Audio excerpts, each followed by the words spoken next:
नमस्कार दर्शक बंधु आपण देखुचंदी शक्ति न्यूज 18 आज मुख्य खबर।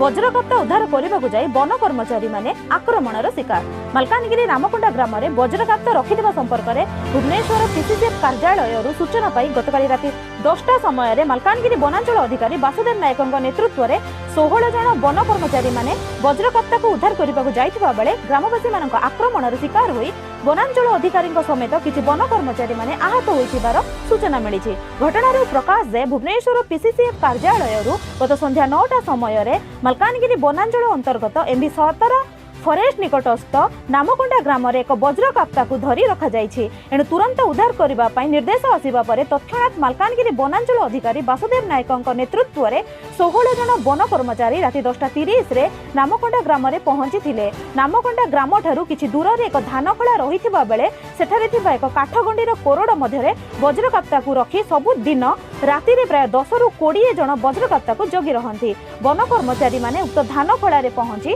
वज्रकप्ता को उद्धार करी अधा किमी रास्ता अतिक्रम करिथिबा बेले पाखरे सोइथिबा लोक माने उठी वन कर्मचारी माननकु घेराव करी वज्रकप्ता को छड़ाई नेबा सह पत्थर एवं ठेंगारे आक्रमण करिथिले। पाटितुंड शुणी गाँ लोक माने एकत्रित होई आक्रमण करिबा फलरे पत्थर माड़रे वनांचल अधिकारी वासुदेव नायकଙ୍କ बाम गोड़रे गभीर आघात लागि प्रचुर रक्तस्राव होइथिला। ड्राइवर सुरेंद्र भूमियांक दुई हाथ को ठेंगारे प्रहार करने जोगु हाथ दुईटी क्षताक्त होइथिबार जଣା पड़िछि।